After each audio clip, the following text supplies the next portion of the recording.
Welcome to the Healing Grove podcast. I'm Dr. Kristin, an integrative holistic family physician, author of Life After Lyme, and host in this virtual space of learning, healing, and growing. I believe humans are like trees, and our physical limb is only one of many. Health on all limbs of the tree, emotional, conceptual, social, spiritual, is absolutely required for the whole tree that is you to be vibrantly well. I created the Healing Grove podcast as a place to showcase some of the world's best integrative and holistic medicine, to expose you to transformative tools and mindset shifts for all limbs of your tree. I hope you enjoy our conversation in the Healing Grove today as much as I enjoyed having it. Welcome, Dr. Kim Bruno, to the Healing Grove podcast. I'm so happy to see you here today. Thank you so much for having me. I'm happy to be here.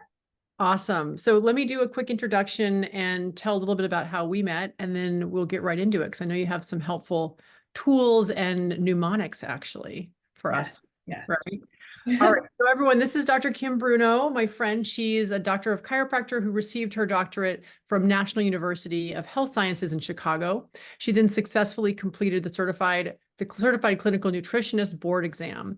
She's continued her postgraduate education through the Institute for Functional Medicine and the Clinical Nutrition Certification Board. Dr. Bruno has dedicated her career to working to find root causes to patients' medical conditions, as well as promoting a prevention model of healthcare. So we are kindred spirits in that way and many other ways.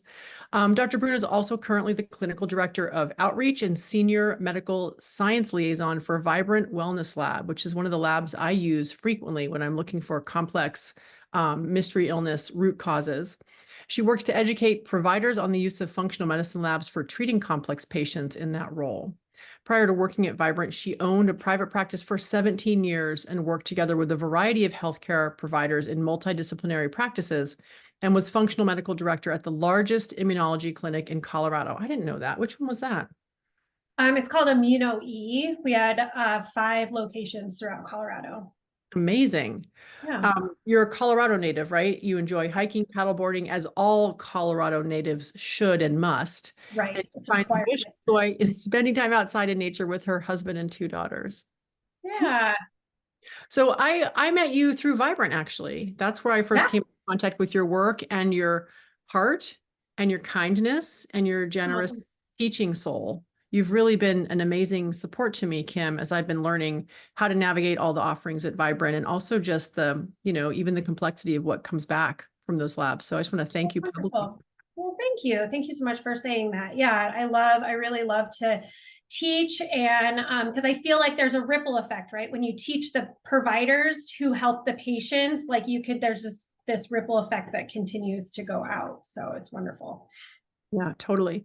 So I wonder if you wouldn't mind starting with your story. A lot of people in the field of helping complex patients, like our patients, our collective population, has a story to tell themselves. And I wonder if you would be willing to share yours. Sure, absolutely. So, I think there's really 2 parts to this. I started getting into a more holistic way of looking at medicine right when I was out of college. I had debilitating migraines that could not be figured out. I ended up at a more integrative, holistic chiropractor's office.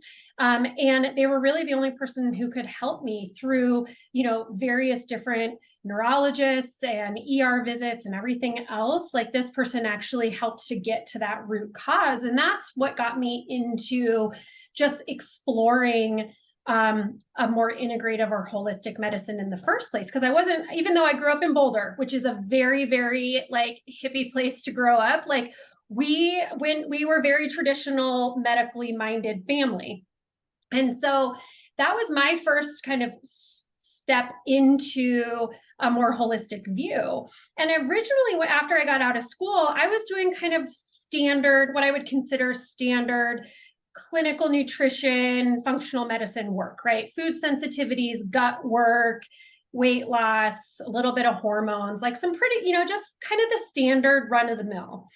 And then in 2014, I was actually pregnant, and my husband's mother went into hospice the same week that I went on to bed rest. So you can imagine like the amount of stress that really came into our lives, like just kind of crashing down in that January of 2014.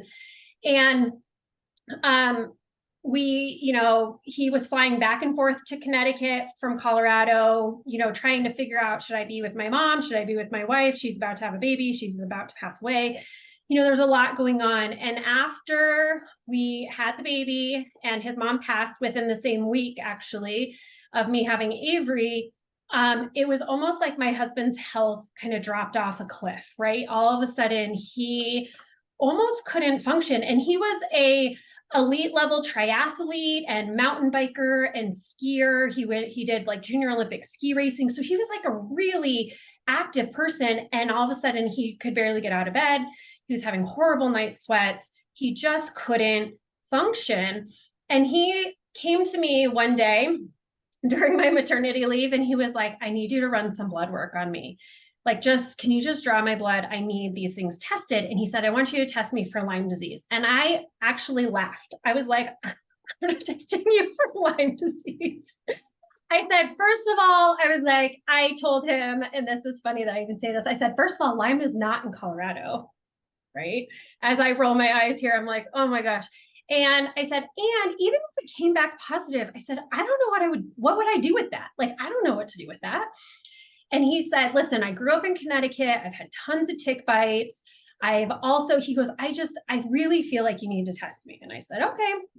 So I tested him and lo and behold, he came back and he was like off the charts, like CDC positive, which for all of us who have tested for Lyme, that doesn't come back positive very often.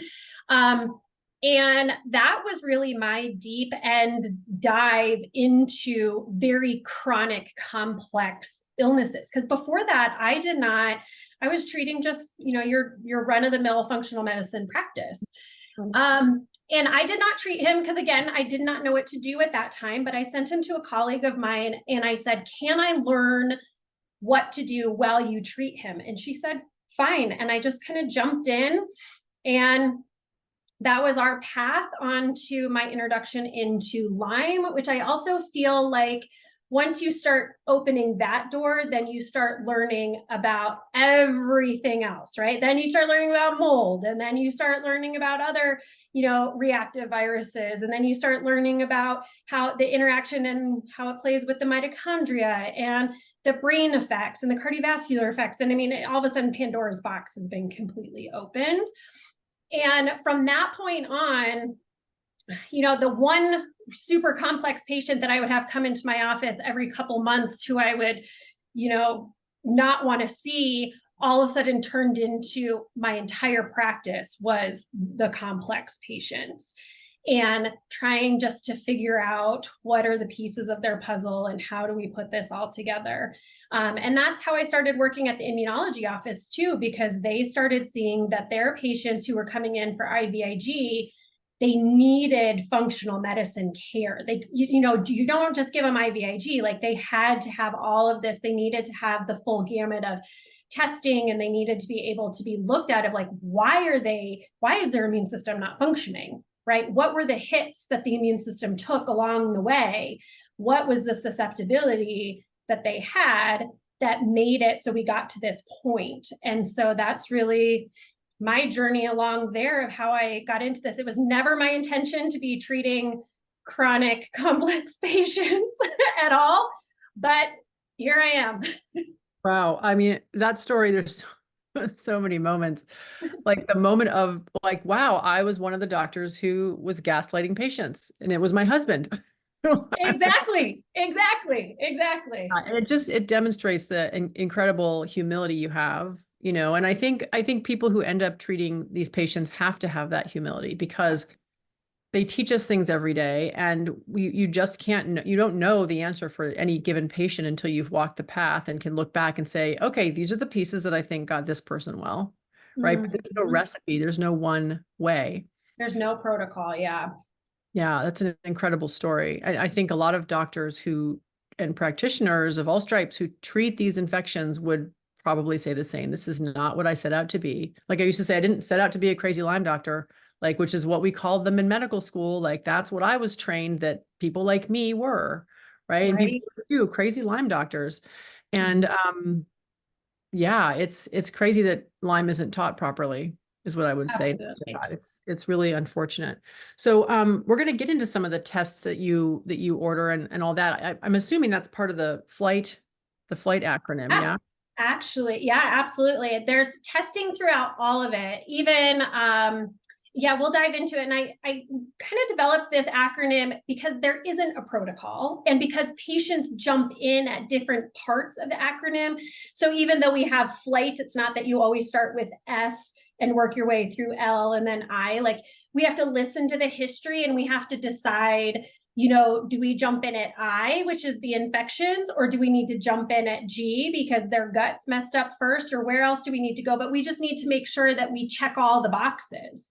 Mhm. So when I was starting to look at patients, I needed a way to communicate to them, but also for me to keep everything straight. Am I checking all the boxes? Am I making sure that I didn't leave any stone unturned? Because as you and I know, like it can be that one last stone, right? They could get so far and then they could hit a plateau. And if we missed something, we might not be able to get to that next level. So I had gone through a bunch, whether I started first with like a pyramid diagram and then like some river diagram, like always trying to like make it easy for my patients to understand kind of my thought process. And this was the one that kind of stuck with me because I do love a good mnemonic. As every good past medical student loves, right? You like to remember these things. So flight is the mnemonic, and it can be, there's a lot of labs that go in there, but not every part of the mnemonic has a lab. But it stands for, the F stands for food. And under food, that can also be things like food sensitivities or food allergies, but it could also be things like micronutrients, like what do we get from food, micronutrients, macronutrients. So anything that really has to do with diet or sensitivities. L is lifestyle. And so this one doesn't have a lot of labs, but I think that there's a lot of times that patients forget the lifestyle piece because they're so focused on, am I taking the supplements? Am I eating the diet? But their stress is off the charts, or they're not sleeping, or there's something else, right? So we have to focus in there. I is infections and inflammation. So it started out just inflammation. After everything with Jeff, I added infections in there. G is GI, because as you know, in functional medicine, the GI system is that like cornerstone where, gut is the gateway to health. And so we want to focus there too, but not everything can be fixed by just focusing on the gut. And then later on, probably a couple years ago, I added genetics in with the G as well, because the more that we learn about epigenetics, nutrigenomics, we know that these pathways, our biochemical pathways, are really driven, are we more prone to, to not being able to detoxify or not being able to convert our hormones or neurotransmitters? And so the genetics have a big play in there. H is hormones. And so that can be anything from sex hormones, so like female hormones, but it can also be thyroid hormones, cortisol, other types of issues. I also like to throw in metabolic issues kind of in there because blood sugar has such an interplay with, the insulin with the hormones as well. And the last one, T, is toxins. And so we want to really make sure, we all live in a toxic world. I see lots of books behind you that I also have on my shelves over here that really play into, we live in a toxic soup and we are exposed to these things and we can't move to the moon. We have to live here. So we need to figure out how to minimize what we're exposed to, but then at the same time, how to continually empty our bucket so that we can just keep that level within check. So, depending on how a patient would present to me and what their symptoms are, but also, where they live geographically, when was the last time they felt well, which was my most, my favorite question. We're taught that through the IFM. You always ask, when was the last time you felt well? What happened 3 months before that, 6 months before that, 1 year before that point because that can give us indications on, where to jump in on this mnemonic, right? So not everyone would we necessarily jump in at GI if there was something that it was like a very obvious, like I felt well until I went hiking in the summertime and it ended up with a summer flu. Okay, that's pretty obvious that we're dealing with some sort of like infection piece. And so we can kind of jump in according to that. Yeah. And to what degree do you feel like your patients and clients really embrace this and are kind of working the steps within it themselves? I think because it helps to give them a plan. And when I say plan, I use that loosely, right? Because I can't tell them month 1, we are doing I, and then month 2, we're going to work on G, right? And these it's like more of a web and they start to cross over. But as long as they know that there is this overarching plan and all the targets we need to hit, I think that it helps patients to stay compliant, to stay on the path, to understand what we're doing. Because I did find when I was treating very complex patients without a plan, like I knew the plan in my head, but it was hard to give them the check marks because it was like, well, we're going to do this and we're going to see how you feel at your next visit. And then maybe I'm going to do this, right? And in my mind, I know where I'm going, but they seemed lost. It was harder for them to really embrace that plan and to stay on it. But if I was like, listen, this is the big picture. We have to cover all of this. We're not going to cover it all in the first month or even the first 6 months, probably. But when I say, okay, now we need to do toxin testing, we've healed your gut, they already knew that that was going to be somewhere in the plan. And it helped them to see that. And sometimes they would come in and say, okay, doc, we've gone through, my gut feels better. We treated the infections. I've cleaned up, my household. We got remediated the mold. We did this, we did that. But I still feel this. We haven't covered my hormones yet, right? And so sometimes they even start to see, what's next. I've done these check marks. What do we do over here? Or are we addressing something over here? So helping them identify the gaps. Yes, absolutely. Absolutely. So what about the person who comes in and maybe you've dealt with the gut and the infections, or maybe the gut and the mold, and they're 100% better? Do you still want to go look for toxins? Do you still want to dig around in hormone world? Like, what's your take on that? Yeah. So if they feel like they are 100% better, they're like, I've never felt better. I'm sleeping great. I've got all the energy in the world. I would put them kind of on this maintenance where I would say, that's great, but understand you still live in a toxic world. You still could have a stressful event that could throw you off kilter. There's still some other things maybe. I think what I would do in that situation is just arm them with, okay, this is your maintenance program, right? This is where I want you to be with a good, anti-inflammatory type diet. Make sure that your personal care products and your cleaning products within your own home are clean. Like, make sure they have the knowledge. And I maybe wouldn't go continually digging, but they would at least know, like, listen, you're feeling great now, but you were susceptible to all of those things before, and you could be susceptible to them again, depending on, on the circumstances. So you still need to live this lifestyle where you're managing your stress and where you're eating healthy and you're minimizing your toxins. And if you have a stressful event, if you have something else that happens to you, you get, let's just say COVID or whatnot, and you end up in a situation where you end up with like a long COVID types pathway, we may need to dig into some of those other paths as well. And so, I don't say that everyone has to do everything. I would say it's also very rare that I have a patient who will say, I feel 100%, right? They always have there's always a little bit more to work on. But diet, I think, is really helpful. As far as labs go, I think some basics like making sure that we have a micronutrient status on them so that we know that their nutrients that run their biochemical pathways are optimal to be able to continually run that. I think that those are good, like maintenance, even in if somebody's feeling really good. And then arming them with, it's great now, but let's make sure that if X, Y, or Z happens, we can then kind of circle back and maybe we jump in with the toxins because we hadn't looked at that before or something of that nature. Yeah. So I have a question for you. It might be controversial since you work for Vibrant.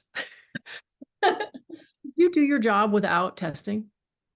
Yes. I think that you can do some of it.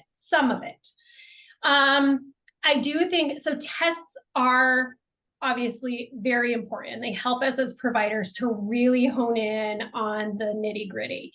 However, testing, and especially when we're talking about like these laundry lists of tests, sometimes as a provider and as a patient, we have to have that conversation of like, what is the priority, right? We can't do all the tests. There's a certain financial budget, or, for whatever reason, we need to still treat, even if we don't have every test that we really want.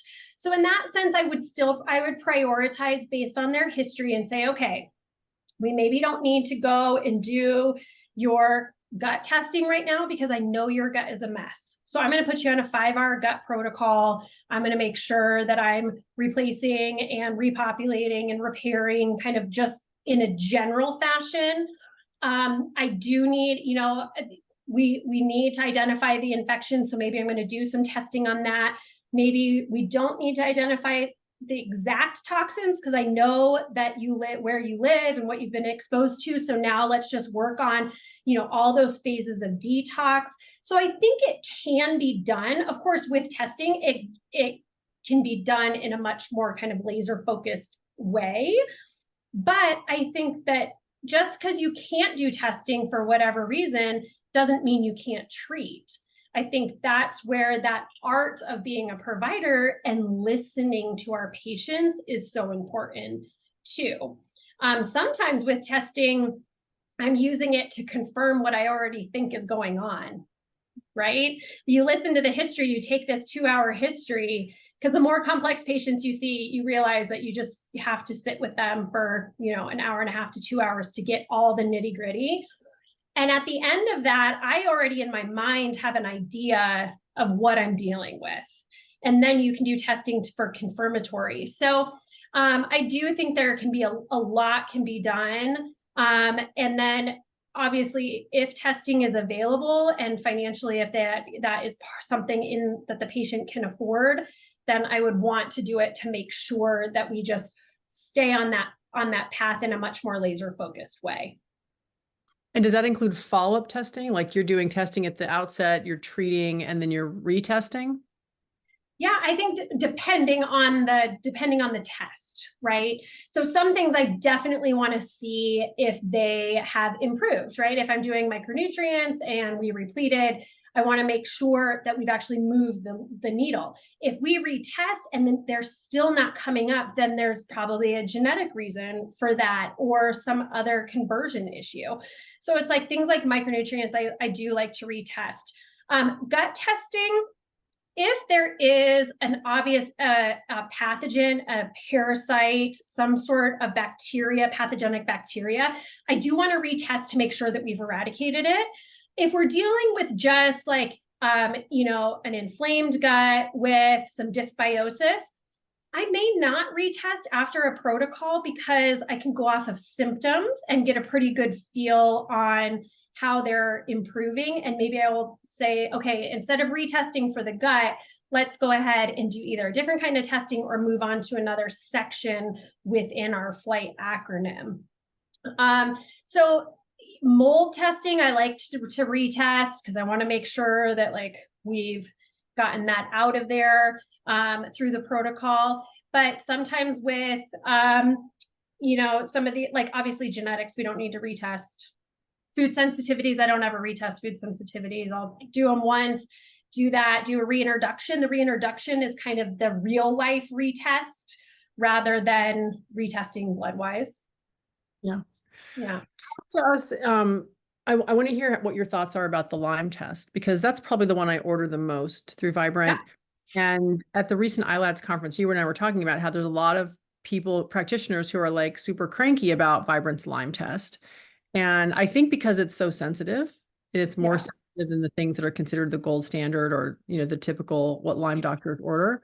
Um, Tell me about that controversy, and then also about whether you think it's ever appropriate to retest for Lyme, given that it's so sensitive and those are antibodies that you're looking for, Yeah. not spirochetes. Yeah, absolutely. So Vibrant's Lyme test is extremely sensitive. It's 100% sensitive. Now, what I like to stress is that you can't be more than 100% sensitive. A percentage is 100% is the max you can be. So sometimes when we hear the argument of it's too sensitive, right? Well, you can't be more than 100% sensitive. That's as sensitive as you can be. And as long as you are also specific, then we know that we're on the right track. Because if you're very sensitive and you have a low specificity, that means that you could be triggering a positive, but you're not quite sure if that's actually what it is, right? You could be triggering a positive for Lyme, but it could be cross-reactive with, something else that was in the body. But with Vibrant, they have 100% sensitivity and 95% specificity, meaning we see it and we're 95% sure that it's exactly what we say that it is. And so when you have that type of values together, that's really going to become, even though it's not there yet, is going to become the gold standard of testing. Now, because we have the ability through the microchip to test so many different species, that is where we start to see where people, it's like if the test results itself become a little overwhelming because we're triggering that things are positive and there's a lot of them, rather than maybe a different lab that's only testing one species, or maybe one or two different types of species.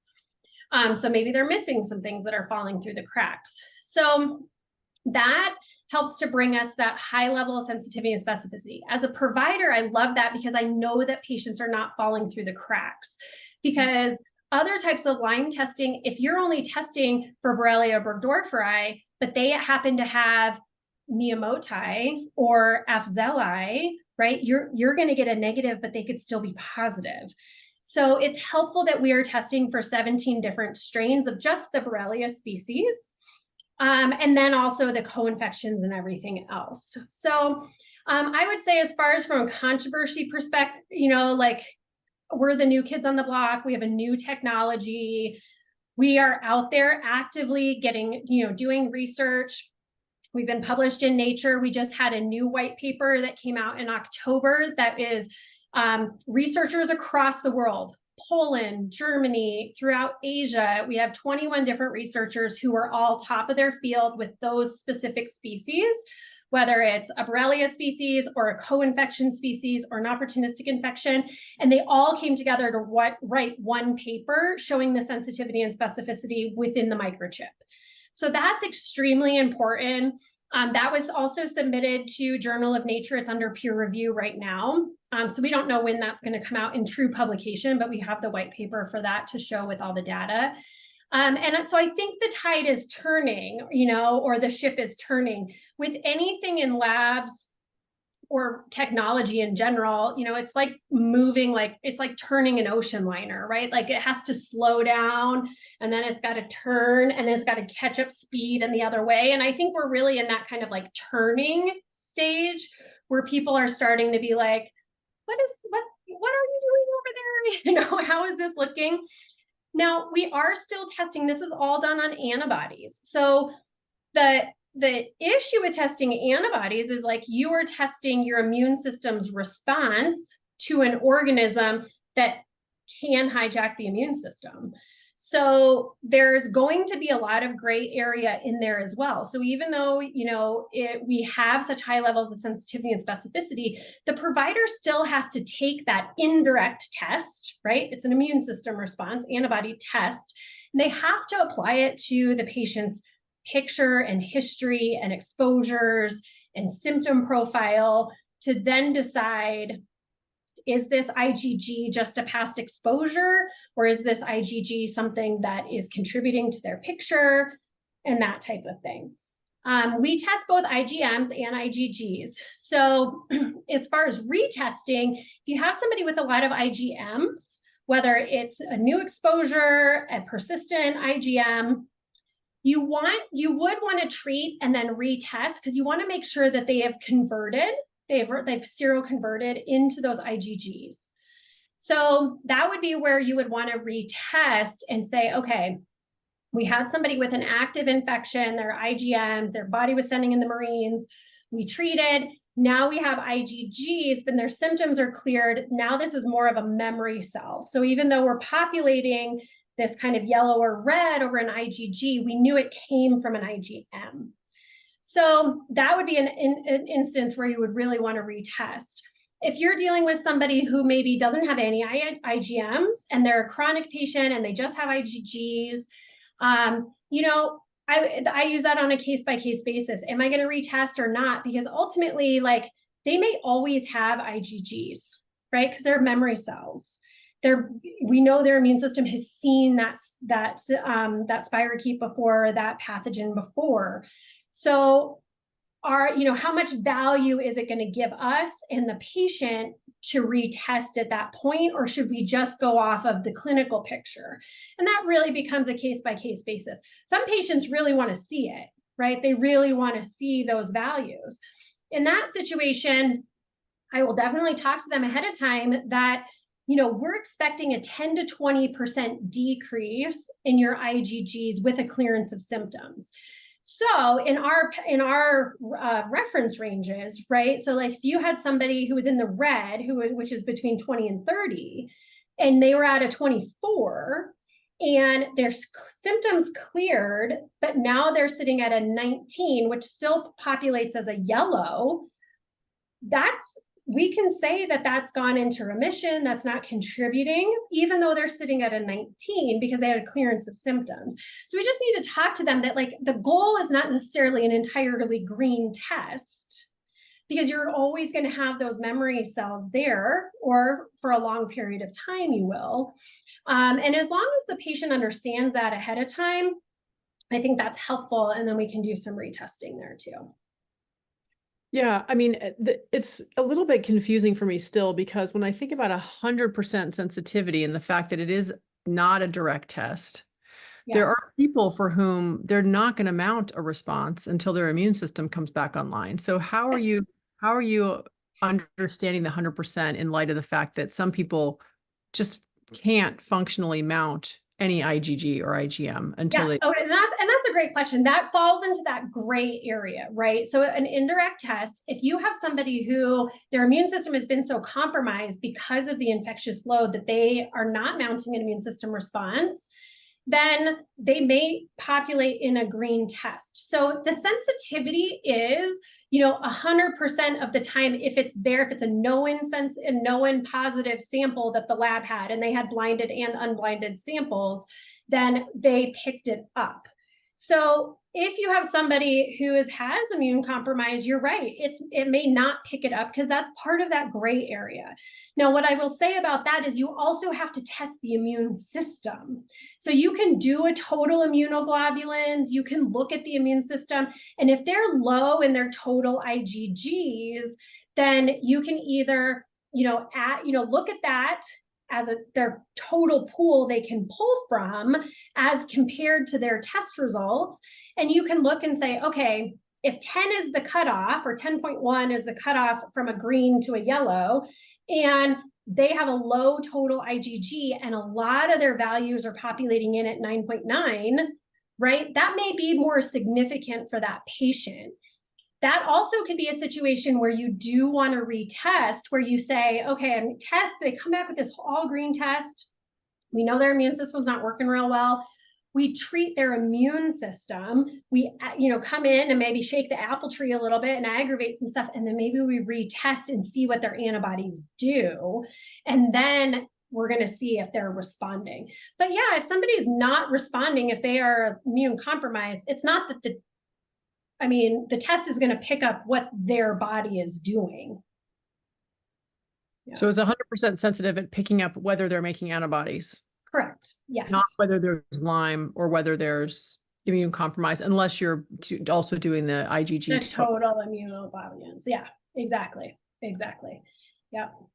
Helpful. So, how would you describe what makes this particular test so different and so much more sensitive?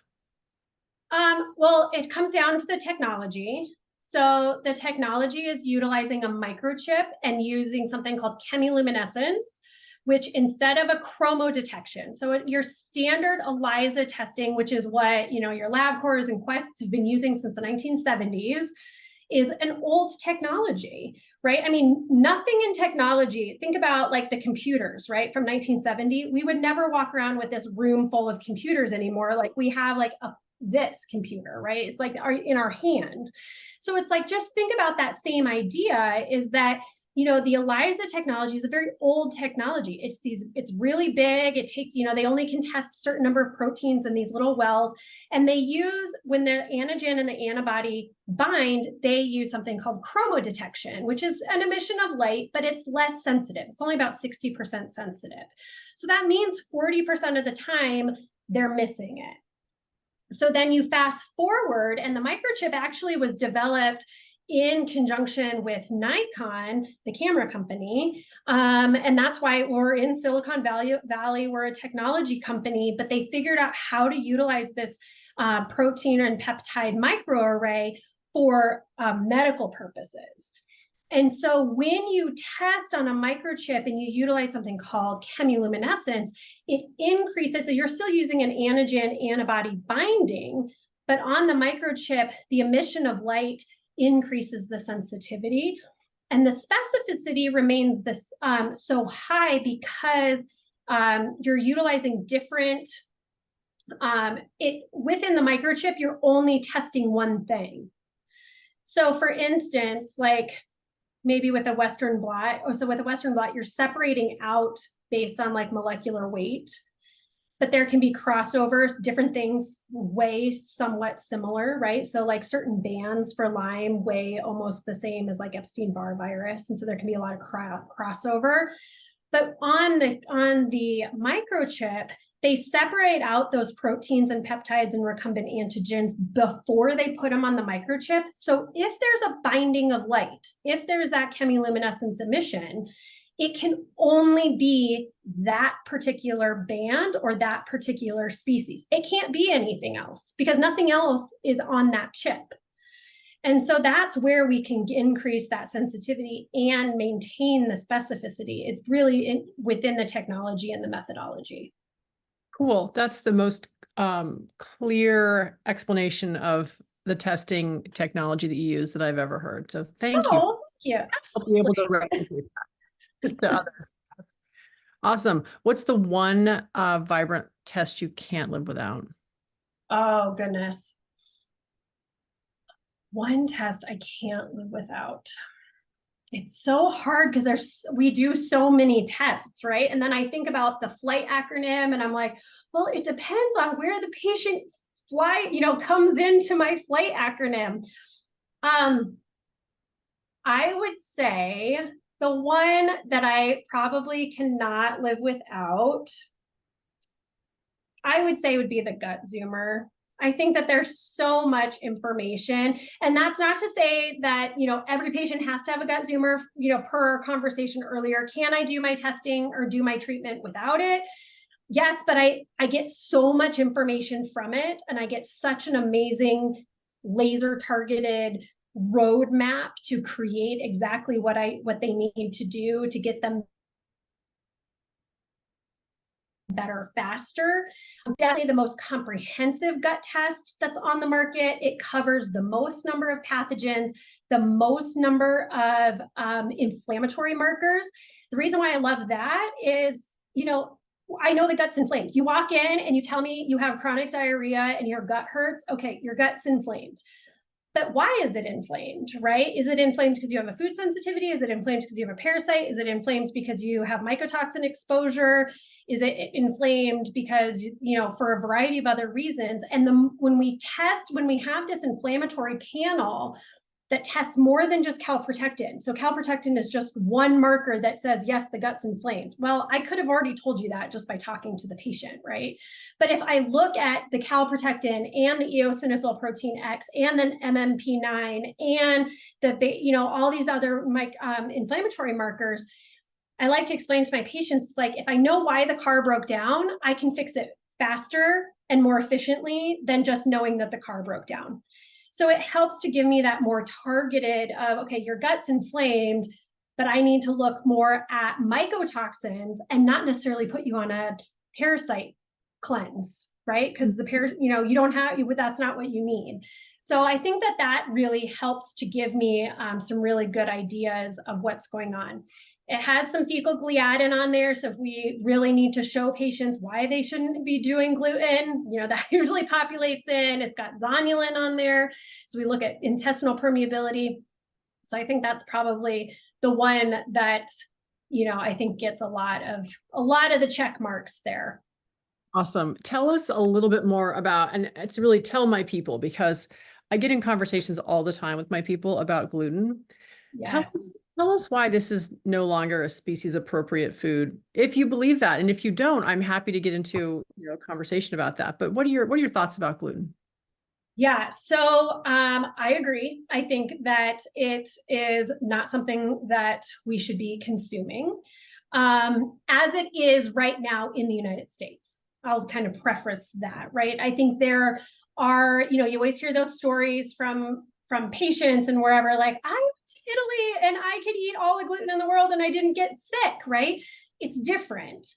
It's been changed and modified, and we have so much glyphosate, and they spray it all over before so they can harvest it all together. And so then when you look at the Cheerios or the loaf of bread, like, you have measurable levels of glyphosate, like, in this food that liquefies your gut. That's what glyphosate does in lab testing is, on the pig studies, it liquefied their intestines. So we wonder why we have so much intestinal permeability and gastritis and all of these other issues. So one, I think it's the glyphosate on there, and it's just a different structure. From a lab perspective, I will say we run a test called the wheat zoomer. And the wheat zoomer looks at peptide levels within wheat. So gluten is just one protein within wheat. And the best way to kind of think about this is like a protein is like a ball of yarn, like a 3D structure ball of yarn.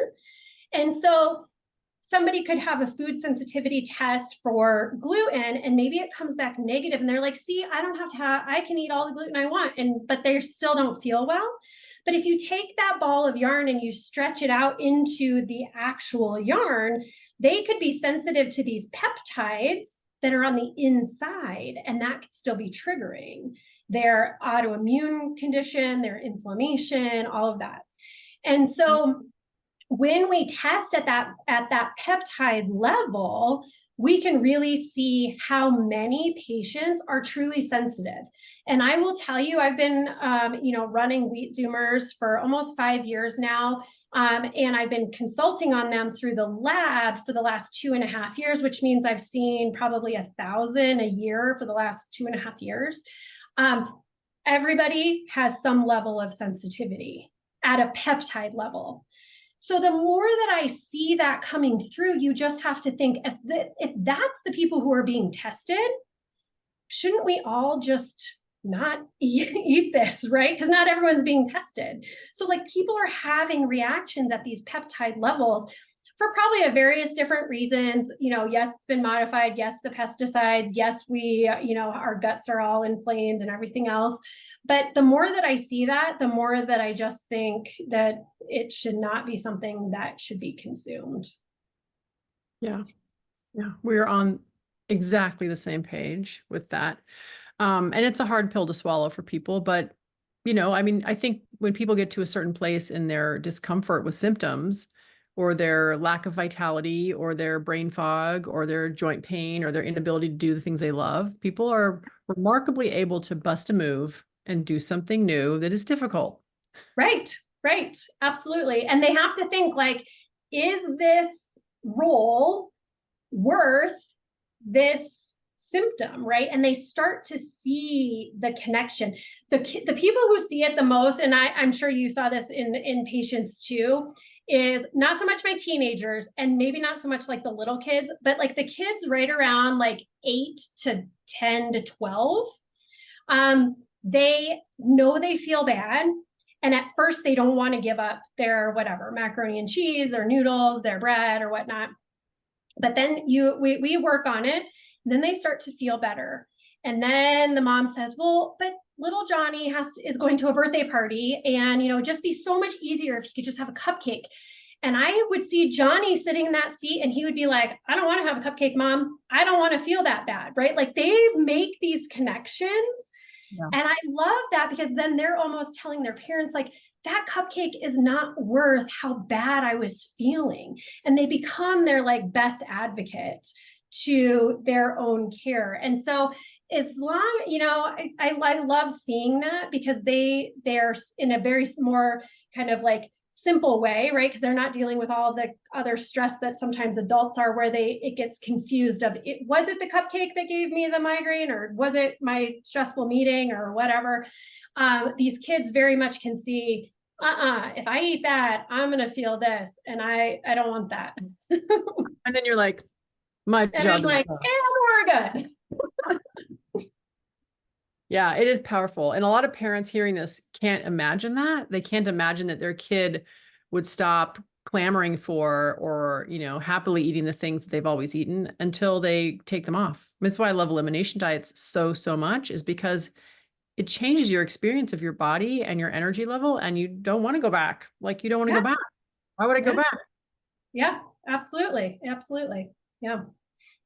So what else? Is there anything else, I guess I should say, that you would want to leave this audience with, in terms of, little takeaways that could really improve how they're moving through a complex mystery illness, or just that process of trying to stay well and, get well, stay well? Yeah. I think the thing that I can't stress enough is just keep your own records, be your own health advocate, and have, whether it's using Flight or whether you find another book that you like that helps you to really organize in your head or on a piece of paper, all the things that it takes to stay well. Because I think the hardest is when I would have patients who are like, well, I saw that provider, they ran a test. I'm like, do you have a copy? No. Well, and they're out of practice now and I can't get it. And I don't know what it said, but it said, there were all these things. It's like, get a copy of every test that you get a copy of the treatment plans, keep your own folders, keep kind of an idea, and do advocate for yourself. And look for doctors who you're going to have a relationship and a conversation with, that you're not just taking their orders and letting them, have this be a journey, because the doctor is there to lead you, but you're participating along the way. So I think that's the more that you can participate in and advocate for and keep your, own stuff, I think is really, really powerful. And do that. I mean, I had patients who did it and, who were past engineers who did it in spreadsheets. I had other people who just had, a folder from like the 15-cent folder from Target. It doesn't matter how you do it, as long as we can start to keep your plan or keep everything together, so that you can continually grow that journey with your provider together. Yeah. And I'll just add to that, if your provider is gaslighting you or not knowledgeable enough, like sometimes willing to learn, but maybe just you're learning faster than they are and they don't have time. Like it's okay to find a new doctor, a new practitioner. Like you gotta build your team with the right people. Absolutely. Absolutely. And I think that's super important to say too, a team, right? You may have somebody who is great when you first went to them and they were really good and they healed your gut. Like I just think about me in the first 10 years of practice. Like I could heal somebody's gut like this, right? Like I knew what to do, but I would have patients who at some point, then I didn't know what to do next. but it wasn't that I was not, I just wasn't knowledgeable in whatever the next thing was. But it was helpful that they were like, okay, I'm going to stay on this plan. And then I'm going to go I'm going to also get this other doctor and work together, right? I don't think that there needs to just be one doctor. You should have a healthcare team working together, and you should have somebody who does body work, and someone who is dealing with the mental aspects of it, and somebody else who's dealing with the other physical pieces. And if you feel like you have mold and the person doesn't know how to treat mold, like, they should be open to having somebody else on the team who can do that piece. And that's part of that advocating, but that's also part of like keeping your own records. And because when you have a team, everyone needs to have all the same information. Right. Yeah. Right. I love that. It's such a good reminder.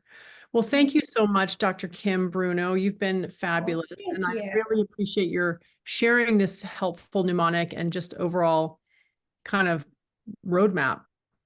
That's really helpful. Well, thank you so much for having me. This was a great conversation. And if people want to get in touch with you, the best place is Instagram, right? Dr. Kim Bruno? Yep, absolutely. Yeah, just you can direct message me on Instagram, follow me there. That would be the best place for right now. All right, we'll add that to the show notes then. Awesome. Well, have a great rest of your day in Colorado, and thank you again. Thank you so much, Dr. Reitman. You have a great day too. Thank you.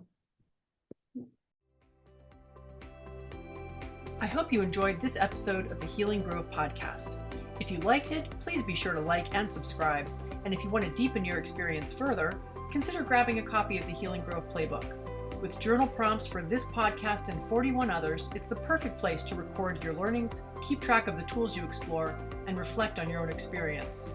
Finally, it's important to mention that even though I am a doctor, nothing you hear on this podcast, whether from myself or my guests, constitutes medical advice. Any intervention you try should always be discussed with and supervised by a trusted member of your own healing team. Thanks for listening, and see you next time in the Healing Grove.